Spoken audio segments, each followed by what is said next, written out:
Episode 5 starting లో శివ ఇంకా Peter police station లో కూర్చొని ఉంటారు. అప్పుడే అక్కడికి దుర్గా పగమత్ ని చంపేసి పోలీస్ స్టేషన్ కి వస్తాడు. ఒళ్ళంతా రక్తపు మరకలతో ఉన్న దుర్గాని చూసి వాళ్ళంతా షాక్ అవుతారు. దుర్గా ఏడుస్తూ పగమత్ ని నేనే చంపేశాను, ఎందుకంటే కిల్లర్ ఎప్పుడు వదిలి వెళ్లే స్లిప్ మీద పగమత్ పేరుంది, అందుకే నేను పగమత్ ని చంపేశాను. ఇప్పుడు కిల్లర్ నా వెనకాల పడ్డాడేమోనని నాకు భయం వేస్తుందని ఏడుస్తాడు. శివ దుర్గాని ఇంట్రాగేట్ చేయడం స్టార్ట్ చేస్తాడు. అసలు కిల్లర్ ఎవరై ఉండొచ్చు, అతను ఇదంతా ఎందుకు చేస్తున్నాడని అడుగుతాడు. అప్పుడు దుర్గా చెప్పడం స్టార్ట్ చేస్తాడు. అతని పేరు ప్రాక్సీ, అతను ఒక ఫేమస్ గే సెక్స్ వర్కర్. చాలా మంది అతనితో కలిసి మాహిం స్టేషన్ లోకి వెళ్తారు. దాంతో మేము ప్రాక్సీని మాతో పాటు కలిపేసుకున్నాం. వాళ్ళు ఎవరైనా స్టేషన్ లోకి వెళ్లి ఇంటిమేట్ అవుతున్నప్పుడు మేము వెళ్లి వాళ్ళని బెదిరించి వాళ్ళ దగ్గర నుంచి డబ్బులు గుంజేవాళ్ళం. ఒకసారి పప్పు అనే కస్టమర్ వచ్చి ప్రాక్సీ రూమ్ లో ఉన్నప్పుడు మేము పట్టుకున్నాం. అతన్ని 50,000 ఇమ్మని డిమాండ్ చేశాం, ఎందుకంటే వాళ్ళిద్దరూ ఇంటిమేట్ అయ్యే వీడియోని మేము రికార్డ్ చేశాం. అతను పరుగు పోతుందనే భయంతో నేను పగమత్ ఎప్పుడు డబ్బులు డిమాండ్ చేసినా కానీ ఇచ్చేవాడు. సడన్ గా ఒక రోజు ఏమైందో తెలియదు కానీ పప్పు ఆత్మహత్య చేసుకుని చనిపోయాడు. అప్పటి నుండి అతను దయ్యంగా మారి అందరినీ చంపేస్తూ తన పగ తీర్చుకుంటున్నాడని చెప్పి దుర్గా ఏడుస్తూ తన గన్ తీసుకుని షూట్ చేసుకుని చనిపోతాడు. తర్వాత శివ వాళ్ళ సార్ శివాని వాళ్ళ టీం అంతా పిలిచి దుర్గా పగమత్ ఒక సెక్స్ వర్కర్ తో కలిసి ఇంత దందా నడుపుతున్నా కానీ దాని గురించి మీకు కొంచెం కూడా తెలియపోవటం చాలా విడ్డూరంగా ఉందని శివ వాళ్ళని తిట్టి వీలైనంత త్వరగా ఆ కిల్లర్ ని పట్టుకోమని పంపించేస్తాడు. ఇంకోవైపు లిల్లీ పీటర్ తో ఈ రోజు ఎలాగైనా గానీ సునీల్ తో మాట్లాడు, అప్పుడు మనకి సునీల్ గేనో కాదో తెలుస్తుంది అని చెప్తుంది. వాళ్ళు అలా మాట్లాడుకుంటూ ఉండగానే కిందకి సునీల్ వస్తాడు. సునీల్ రాగానే పీటర్ సునీల్ తో మాట్లాడుతూ నువ్వు నీ రీసెర్చ్ కోసం సెక్స్ వర్కర్స్ తో కలిసావు అని అడుగుతాడు. దాంతో మాట పెరిగి ఇద్దరి మధ్యలో గొడవ అవుతుంది. ఇంకోవైపు ఫిర్దోస్ దుర్గా వాళ్ళ నైబర్స్ దగ్గరికి వెళ్లి ఏదైనా ఇన్ఫర్మేషన్ దొరికిద్దామని ట్రై చేస్తుంది కానీ ఏం యూజ్ ఉండదు. ఇంకోవైపు పీటర్ శివ దుర్గా ఇంటిని చెక్ చేయడానికి వెళ్తారు. పీటర్ శివతో రోహన్ జేబులోనే పగమత్ పేరు రాసిన స్లిప్ దొరికిందని చెప్తాడు. దుర్గా ఏమో స్వయంగా పగమత్ ని చంపేశాడు. ఇప్పుడు కిల్లర్ నెక్స్ట్ టార్గెట్ ఎవరు, అతను ఎవరిని చంపబోతున్నాడు ఎలా తెలుస్తుంది? ఎందుకంటే ఒకవేళ కిల్లర్ కానీ పగమత్ ని చంపినట్టయితే అతను ఖచ్చితంగా పగమత్ పాకెట్ లో నెక్స్ట్ చంపబోయేది ఎవరో వాళ్ళ పేరు స్లిప్ రాసి పెట్టేవాడు. అక్కడే పక్కనే ఉన్న డస్ట్బిన్ లో రోహన్ కి ఇచ్చిన ఇన్సులిన్ బాటిల్ పీటర్ కి దొరుకుతుంది. శివ దాన్ని ఫోరెన్సిక్ ల్యాబ్ కి పంపిస్తాడు. బయటకు వచ్చిన తర్వాత ఫిర్దోస్ శివతో మాట్లాడుతూ రోహన్ కి ఇచ్చే మెడిసిన్ హెల్త్ వైజ్ మెడికల్స్ నుంచి వస్తాయని చెప్తుంది. దాంతో శివ ఫిర్దోస్ ని అక్కడికి వెళ్లి ఎంక్వైరీ చేయమని చెప్తాడు. ఫోరెన్సిక్ డాక్టర్ శివతో మాట్లాడుతూ ఇందులో డోస్ ఎక్కువైంది, అందుకనే రోహన్ చనిపోయాడని చెప్తాడు. అలాగే ఫోరెన్సిక్ డాక్టర్ పీటర్ తో మాట్లాడుతూ ఇప్పుడు ఈ కేసుతో నీకు కూడా సంబంధం ఉందని అంటాడు. అలాగే స్లిప్ పైన రాసే పేర్లన్నీ ఒకే రైటింగ్ తో ఉన్నాయి, అంటే దీని అర్థం కిల్లర్ ఒకడే అన్నమాట. ఇంకోవైపు ఫిర్దోస్ కి ఒక ముసలావిడ ఆ రోజు రోహన్ కి మెడిసిన్ ఇచ్చిన వ్యక్తి రెడ్ కలర్ హెల్మెట్ అలాగే రెయిన్ కోట్ వేసుకుని ఉన్నాడని చెప్తుంది. దాంతో ఫిర్దోస్ నేరుగా హెల్త్ వైజ్ మెడికల్ కి వెళ్లి అక్కడ ఇంట్రాగేషన్ చేసి తర్వాత అక్కడున్న సీసీటీవీ ఫుటేజ్ తీసుకువెళ్తుంది. ఇంకోవైపు పోలీస్ స్టేషన్ లో శివ ఇంకా పీటర్ ఈ మర్డర్ మిస్టరీలో క్లూలు ఏమైనా దొరుకుతాయేమోనని ట్రై చేస్తూ ఉంటారు. అప్పుడే పీటర్ శివతో కొంపతీసి ఈ పప్పు సూరజ్ దేశాయ్ ఇద్దరు ఒకరు కాదు కదా అంటాడు. అప్పుడు పీటరే మళ్ళీ మాట్లాడుతూ నేను హిమాలీని ఇంటర్వ్యూ చేయడానికి వెళ్ళినప్పుడు సూరజ్ దేశాయ్ సూసైడ్ లెటర్ ఆమె పిల్లో కింద దొరికిందని చెప్పింది, కానీ న్యూస్ పేపర్ లో చూస్తేనేమో ఆమె డైనింగ్ టేబుల్ మీద దొరికిందని చెప్పింది. ఇక్కడ నాకేదో తేడాగా అనిపిస్తుంది. ఎందుకంటే పీటర్ ఫస్ట్ టైం హిమాలీని ఇంటర్వ్యూ చేయడానికి వెళ్ళినప్పుడు టీవీలో వస్తున్న ప్రాక్సీ మర్డర్ కేసు చూసి హిమాలీ చాలా కంగారు పడిపోతూ భయపడిపోతుంది, ఇంటర్వ్యూ ఇవ్వడానికి కూడా ఒప్పుకో. ఇదంతా విన్న తర్వాత శివ పీటర్ తో హిమాలీయే తన భర్తను చంపేసి సూసైడ్ లాగా నాటకం ఆడలేదు కదా అని అంటాడు. కట్ చేస్తే ఫిర్దోస్ కి ఆ సీసీటీవీ ఫుటేజ్ లో రెడ్ హెల్మెట్ అలాగే రెయిన్ కోట్ ధరించిన వ్యక్తి కనిపిస్తాడు. అది చూడగానే శివాకి ఏదో జ్ఞాపకం వస్తుంది. వెంటనే అతను ఫోరెన్సిక్ డాక్టర్ కి ఫోన్ చేసి ఆ రోజు పీటర్ తో నువ్వు నీకు కూడా ఈ కేసుతో సంబంధం ఉందని ఎందుకు అన్నావని అడుగుతాడు. ఎందుకంటే అతను ఇంతకు ముందు కూడా ఈ కేసు ఫైల్ అడగటానికి వచ్చాడని చెప్తాడు. ఆ మాట వినగానే శివ ఒక్కసారిగా షాక్ అవుతాడు. శివకి ఒక్కసారిగా పీటర్ మీద డౌట్ వస్తుంది, ఈ మర్డర్లన్నీ పీటరే చేయట్లేదు కదా. తర్వాత శివ ఫిర్దోస్ తో పీటర్ ఎక్కడెక్కడ తిరిగాడో లొకేషన్లన్నీ ట్రేస్ చేయమని చెప్తాడు. డైరెక్ట్ గా శివ పీటర్ వాళ్ళ ఇంటికి వెళ్తాడు. పీటర్ వాళ్ళ ఇంటికి వెళ్ళిన తర్వాత శివ పీటర్ తో అసలు నువ్వు ఎక్కడున్నావో చెప్పు, మర్డర్ జరిగిన రోజు రాత్రి, ఎందుకంటే నువ్వే దుర్గా కొడుకుని చంపావని చెప్పి నాకు అనుమానంగా ఉంది, అలాగే మిగతా మర్డర్లన్నీ కూడా నువ్వే చేస్తున్నావని నాకు అనుమానంగా ఉందంటాడు. అప్పుడు మిల్లీ మధ్యలో కల్పించుకుంటూ ఆ రోజు నాకు చాలా బాగా గుర్తుంది, ఆ రోజు ఈయన ఇన్సులిన్ తేవటానికి బయటకు వెళ్ళాడని చెప్తుంది. కానీ పీటర్ నిజం చెప్తూ ఆ రోజు నేను ఇన్సులిన్ తేవటానికి వెళ్ళలేదు, రేఖాని కలవటానికి వెళ్ళాను, రేఖ నా ఎక్స్ గర్ల్ ఫ్రెండ్, ఆమెకి డబ్బులు అవసరం ఉందంటే వెళ్ళానని చెప్తుంది. ఇప్పుడే ఫిర్దోస్ దగ్గర నుంచి శివాకి కాల్ వస్తుంది. మర్డర్ జరిగిన రోజు పీటర్ వేరే చోట ఉన్నాడని చెప్పి చెప్తుంది ఫిర్దోస్. దాంతో శివ పీటర్ ని క్షమించమని అడుగుతాడు. ఇంకోవైపు ఫిర్దోస్ ఇంటికి వచ్చేసరికి రుక్మాన్ వాళ్ళ మమ్మీ డాడీని తీసుకుని ఫిర్దోస్ వాళ్ళ ఇంటికి వస్తాడు సంబంధం మాట్లాడటానికి. రుక్మాన్ వాళ్ళ అమ్మా నాన్న చాలా హ్యాపీగా ఉంటారు. ఫిర్దోస్ కూడా వాళ్ళతో కలిసి భోజనం చేస్తుంది. కానీ వాళ్ళతో భోజనం చేస్తున్నంతసేపు ముభావంగా ఉంటుంది.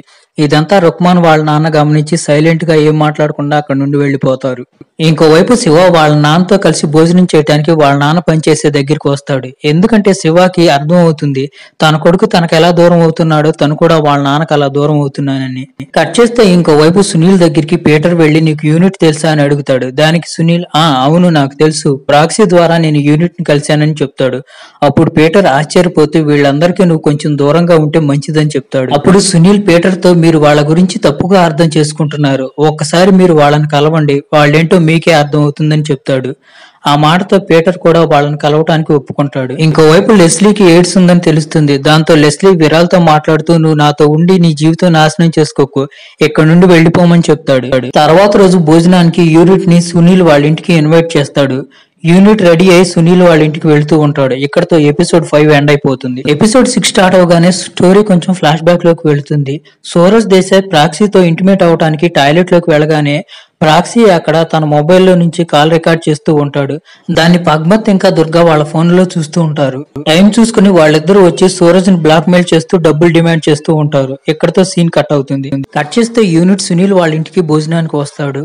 పీటర్ యూనిట్ ని చాలా క్వశ్చన్లు అడుగుతాడు. అసలు ఇలాంటి పని ఎందుకు చేస్తున్నారని అడుగుతాడు. దానికి యూనిట్ మేము దుబాయ్ వెళ్ళడానికి డబ్బులు అవసరం, అందుకనే ప్రాక్సీ ఇలాంటి పనులు చేసి డబ్బులు పోగేస్తున్నాడని చెప్తాడు. అలా మాట్లాడుకుంటూ భోజనం చేస్తున్నప్పుడు మాటల మధ్యలో యూనిట్ నాకు ఒక మంచి అమ్మాయిని చూసి పెళ్లి చేసుకోవాలని ఉంది కూడా అని చెప్తాడు. ఆ మాట వినగానే పీటర్ కి యూనిట్ గే కాదని అర్థం అవుతుంది. తర్వాత యూనిట్ భోజనం చేసి అక్కడ నుండి వెళ్లిపోతాడు. కట్ చేస్తే పీటర్ శివ దగ్గరికి వచ్చి శివాని చంద్రకాంత్ దగ్గరికి తీసుకువెళ్తాడు. చంద్రకాంత్ పగ్మత్ వాళ్ళ బాబాయి. వాళ్ళిద్దరూ చంద్రకాంత్ దగ్గరికి వెళ్లిన తర్వాత చంద్రకాంత్ కి పగ్మత్ చచ్చిపోయిన విషయం ఇంకా తెలియదు. చంద్రకాంత్ పగ్మత్ ట్రాన్స్ఫర్ అయ్యాడేమో అనుకుంటూ ఉంటాడు. అలా ట్రాన్స్ఫర్ అయ్యాడని చెప్పి పగ్మత్ వాళ్ళ నౌకర్ పగ్మత్ కి చెప్తాడు. తర్వాత శివ ఆ నౌకర్ దగ్గరికి వెళ్లి పగ్మత్ కూడా ఇక్కడే ఉండేవాడా అని అడుగుతాడు. ఇక్కడే కింద ఉండే రూమ్ లో ఉండేవాడని చెప్తాడు. దాంతో శివ ఆ రూమ్ తాళాలు తీసుకెళ్లి పీటర్ తో కలిసి ఆ రూమ్ లో చెక్ చేస్తాడు. అలా చెక్ చేస్తున్న వాళ్ళకి అక్కడ చాలా మెమరీ కార్డులు అలాగే బ్యాంక్ డీటెయిల్స్ దొరుకుతాయి. వాటిల్లో వాళ్ళకి పప్పు వీడియో కూడా దొరుకుతుంది. వీడియో చూసిన వాళ్ళకి సూరజ్ దేశాయ్ పప్పు ఒకళ్లే అని అర్థం అవుతుంది. కట్ చేస్తే పీటర్ హిమాలీకి ఫోన్ చేసి నువ్వు ఇంటర్వ్యూ ఇస్తే నీ ఫోటోని కవర్ పేజ్ లో వేస్తామని చెప్తాడు. దాంతో వెంటనే హిమాలీ ఇంటర్వ్యూ ఇవ్వడానికి ఒప్పుకుంటుంది. హిమాలీ ఇంటికి వెళ్లిన తర్వాత పీటర్ హిమాలీ ఫోటోలు తీస్తూ మధ్యలో హిమాలీ పర్సనల్ లైఫ్ గురించి క్వశ్చన్లు అడుగుతూ ఉంటాడు. హిమాలీ చాలా బాధపడిపోతూ నేను నా కెరియర్ క్రియేట్ చేసుకోలేకపోయాను, అలాగే మా అమ్మని కాపాడుకోలేకపోని చెప్తుంది. వెంటనే పీటర్ మీ అమ్మకి ఏమైందని అడుగుతాడు. తనకి కిడ్నీ ట్రాన్స్ప్లాంటేషన్ ఆపరేషన్ చేయాలి, డబ్బులు అరేంజ్ కాలేదు, దాంతో చనిపోయిందని చెప్తుంది. తర్వాత పీటర్ హిమాలీని సూరజ్ దేశాయ్ ఎందుకు మర్డర్ చేసుకున్నాడని అడుగుతాడు. దాంతో హిమాలీకి పీటర్ పైన కోపం వచ్చి ఇక్కడ నుండి వెళ్లిపోమని కత్తి తీసుకొని బెదిరిస్తుంది. అప్పుడే శివ అతని టీమ్ తో కలిసి అక్కడికి వచ్చి హిమాలీని అరెస్ట్ చేస్తాడు. స్టేషన్ కి వచ్చిన తర్వాత ఫిర్దోస్ హిమాలీని సూరజ్ దేశాయ్ని అసలు ఏం చేశావు అని అడుగుతుంది. నేను సూరజ్ దేశాయ్ని ఏం చేయలేదు, అతను గే, అతను ఇంతవరకు నన్ను టచ్ చేయని కూడా టచ్ చేయలేదు. ఎవరో అతన్ని బ్లాక్ మెయిల్ చేసి డబ్బుల కోసం బాగా విసిగిచ్చేవాళ్ళు, అందుకని అతను డబ్బు అంతా వాళ్ళకి ఇచ్చేసేవాడు. కనీసం మా అమ్మ ఆపరేషన్ కోసం కూడా డబ్బులు మిగల్చలేదు, అయినా కానీ నేను అతన్ని చంపలేదని చెప్తుంది. దీని తర్వాత శివ పీటర్ కలిసి హిమాలీ వాళ్ళ అమ్మకి ఆపరేషన్ ఎక్కడ జరుగుతుందని చెప్తుందో హాస్పిటల్ కి వెళ్లి కన్ఫర్మ్ చేసుకుంటారు. అక్కడికి వెళ్లిన తర్వాత హిమాలీ చెప్పేదంతా నిజమేనని తెలుస్తుంది. కట్ చేస్తే మనకి ఇద్దరు వ్యక్తులను చూపిస్తారు. వాళ్ళు చంద్రకాంత్ పగ్మత్ ఇంటి పైన ఒక కన్నేసి ఉంచుతారు. వాళ్ళని చూస్తే రిపోర్టర్ లాగా అనిపిస్తుంది. ఇంకోవైపు శివ పీటర్ తో మాట్లాడుతూ సూరజ్ దేశాయ్ మర్డర్ గురించి హిమాలీకి కొంచెం క్లూ అయితే ఉంది, కానీ ఇంతకీ ఆ ఎర్ర హెల్మెట్ అతను ఎవరని అడుగుతాడు. కట్ చేస్తే ఫిర్దోస్ రిహానాకి ఫోన్ చేసి నేను నీ మాటలు వినాల్సింది, నన్ను క్షమించమని అడుగుతుంది. రిహానా కూడా ఫిర్దోస్ ని క్షమించేస్తుంది. తర్వాత వాళ్ళిద్దరూ కలుసుకుంటారు. ఫిర్దోస్ వెనకాలే రుక్మాన్ కూడా వెళ్తాడు. అక్కడికి వెళ్లిన తర్వాత రిహానా ఫిర్దోస్ తో మనిద్దరం ఇక్కడ నుండి కెనడా వెళ్లిపోదాం, అక్కడైతే సేమ్ జెండర్ మ్యారేజెస్ లీగలే అని చెప్తుంది. కానీ ఫిర్దోస్ దానికి ఒప్పుకోదు. వాళ్ళిద్దరూ అలా మాట్లాడుకుంటూ మాటల్లో ఇంటిమేట్ అవుతారు. రుక్మాన్ అదంతా వీడియో తీస్తాడు. ఇంకోవైపు పీటర్ ని లెస్లీ పిలిపిస్తాడు తన స్టోరీ చెప్పడానికి. కట్ చేస్తే రుక్మాన్ వెళ్లి ఫిర్దోస్ వాళ్ళ ఇంట్లో వాళ్ళకి ఫిర్దోస్ వాళ్ళ ఇంటిమేట్ అయ్యే వీడియోని చూపిస్తాడు. ఆ వీడియో చూసి ఫిర్దోస్ వాళ్ళమ్మ ఫిర్దోస్ ని పిచ్చి కొట్టుడు కొడుతుంది. తర్వాత రిహానా వాళ్ళకు కూడా ఫోన్ చేసి విషయం చెప్తుంది. అది తెలిసి రిహానా వాళ్ళ నాన్నకి విపరీతమైన కోపం వస్తుంది. రిహానాని పిచ్చి కుక్కను కొట్టినట్టు కొట్టి రూమ్ లో పెట్టి లాక్ చేస్తాడు. కట్ చేస్తే లెస్లీ తన స్టోరీని పీటర్ కి చెప్పడం స్టార్ట్ చేస్తాడు. నేను ఒక అబ్బాయిని ప్రేమించాను, అతన్ని పెళ్లి చేసుకుని అతనితో జీవితం గడపాలనుకున్నాను. ఇదే విషయాన్ని మా ఇంట్లో వాళ్ళతో చెప్పాను. మా ఇంట్లో వాళ్ళు నన్ను ఇంట్లో నుంచి గెంటేశారు. మా బంధువులంతా నాతో మాట్లాడటం మానేశారు. ఆ అబ్బాయి అయితే నన్ను కలవటం కూడా మానేశాడు. మిల్లీ కూడా నాతో మాట్లాడటం మానేసి అతను కూడా నాలాగే గే అని తెలిస్తే అతని ఇంట్లో వాళ్ళు ఎక్కడికి గెంటేస్తారోనని భయం వేసి అతను పెళ్లి చేసుకున్నాడు. పెళ్ళైతే చేసుకున్నాడు కానీ శరీర కోరికల్ని ఆపుకోలేకపోయాడు. శరీర కోరికలను తీర్చుకోవడానికి అతను మహిమ్ స్టేషన్ కి వెళ్ళాడు. అలా వెళ్తున్న అతన్ని పోలీసులు పట్టుకున్నారు. అప్పటి నుండి వాళ్ళు అతన్ని డబ్బుల కోసం బ్లాక్ మెయిల్ చేయడం స్టార్ట్ చేశారు. ఎంతలా బ్లాక్ మెయిల్ చేశారంటే చివరికి ఒక రోజు అతను తన ప్రాణాలు తీసుకున్నాడు. దీని అంతటికీ పగ తీర్చుకోవడానికే నేను వాళ్ళందరినీ చంపేశానని చెప్తాడు. వాళ్ళలో ప్రాక్సీ, బ్యాటరీ, ఆ పోలీసులు కూడా ఉన్నారని చెప్తాడు. ఈ మాటలు వినగానే పీటర్ కి పై ప్రాణాలు పైనే పోయినంత పని అవుతుంది. ఇంకోవైపు రిహానా సూసైడ్ చేసుకుంటుంది. ఇక్కడతో ఎపిసోడ్ 6 ఎండ్ అయిపోతుంది. ఇంకోవైపు లెస్లీని పోలీసులు అరెస్ట్ చేసి పోలీస్ స్టేషన్ లో వేస్తారు. శివాకి లెస్లీ ఏ కిల్లర్ కాదని గట్టి నమ్మకం.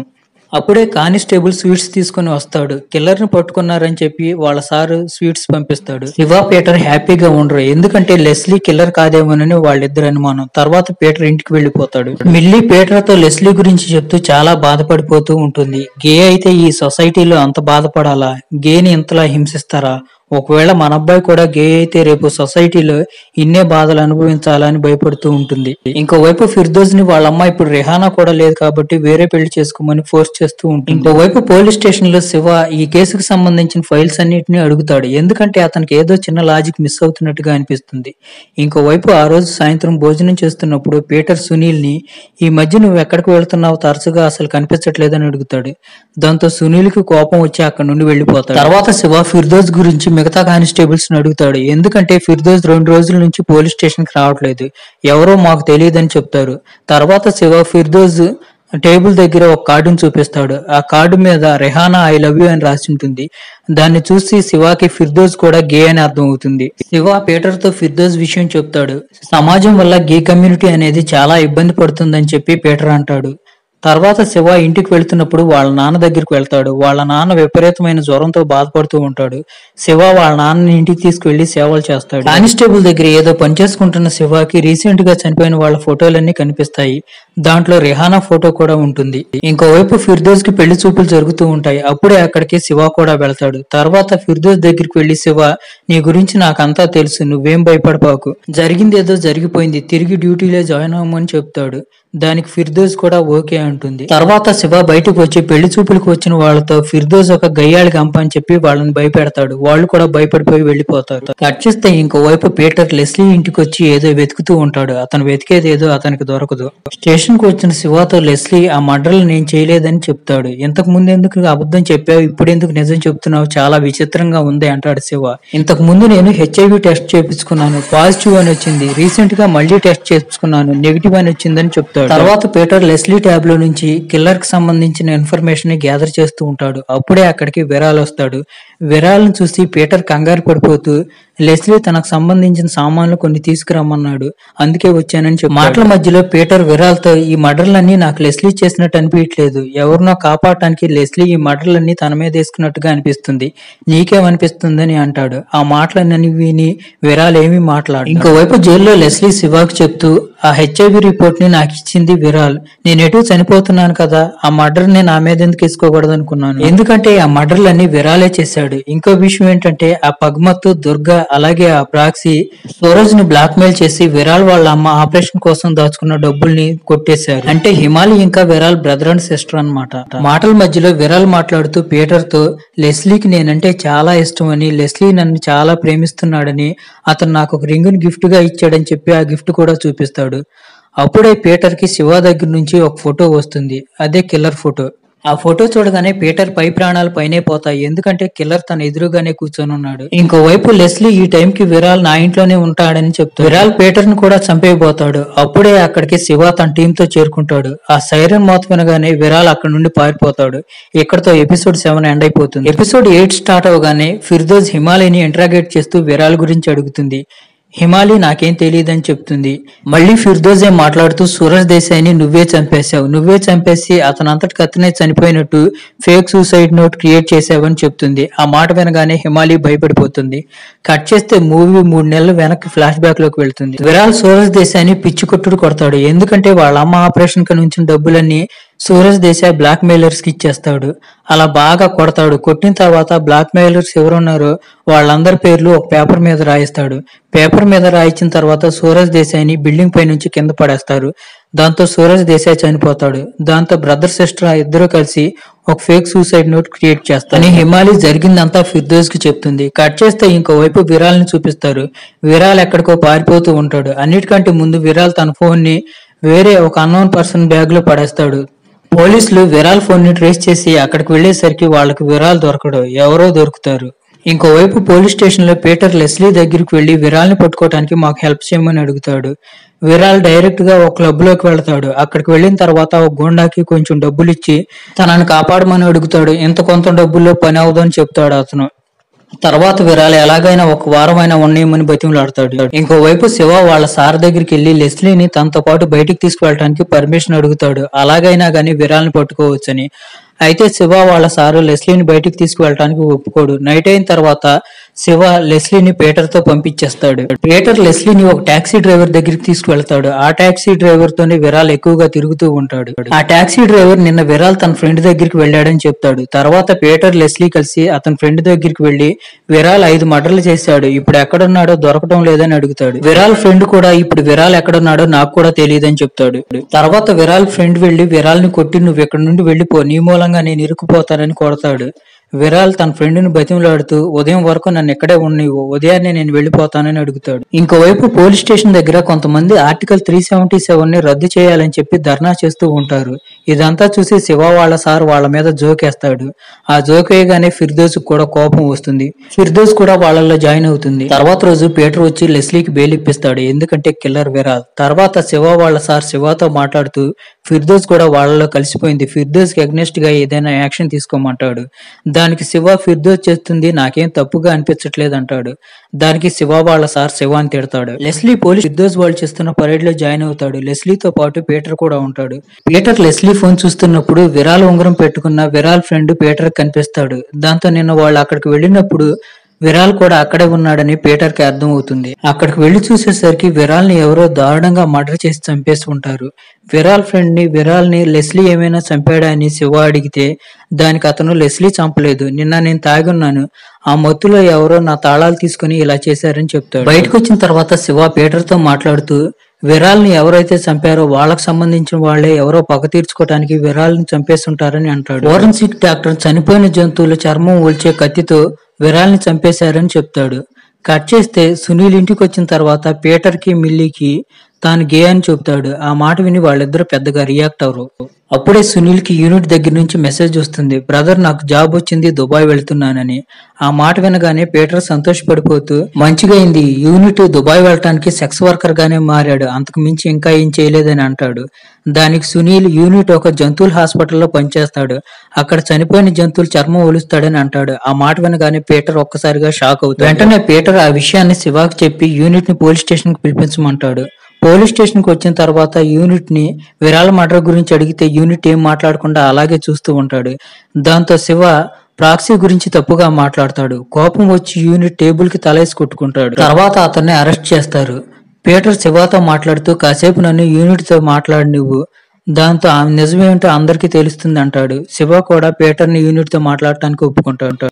పీటర్ యూనిట్ ని విరాల్ ని నువ్వు చంపలేదా అని అడుగుతాడు. నేనే చంపాను, ప్రాక్సీ ఒక మంచి అబ్బాయి, పద్మత్ దుర్గాతో కలిసి అతను పప్పుని బ్లాక్ మెయిల్ చేశాడు, దాంతో పప్పు సూసైడ్ చేసుకున్నాడు, నేను కేవలం నా ఫ్రెండ్ ని చంపినోడిని చంపి ప్రతీకారం తీర్చుకున్నానని చెప్తాడు. ఇప్పుడు మూవీ మళ్ళీ ఫ్లాష్ బ్యాక్ వెళ్తుంది. విరాల్ ఆ క్లబ్ లో దాక్కోవటానికి వెళ్ళినప్పుడు యూనిట్ కూడా దొంగచాటుగా విరాల్ వెనకాలే వెళ్తాడు. అవకాశం చూసుకుని విరాల్ ని పొడిచి చంపుతాడు. ఇదంతా తెలుసుకుని పీటర్ ఒక్కసారిగా షాక్ అవుతాడు. ఎక్కడితో ఈ వెబ్ సిరీస్ అయిపోతుంది.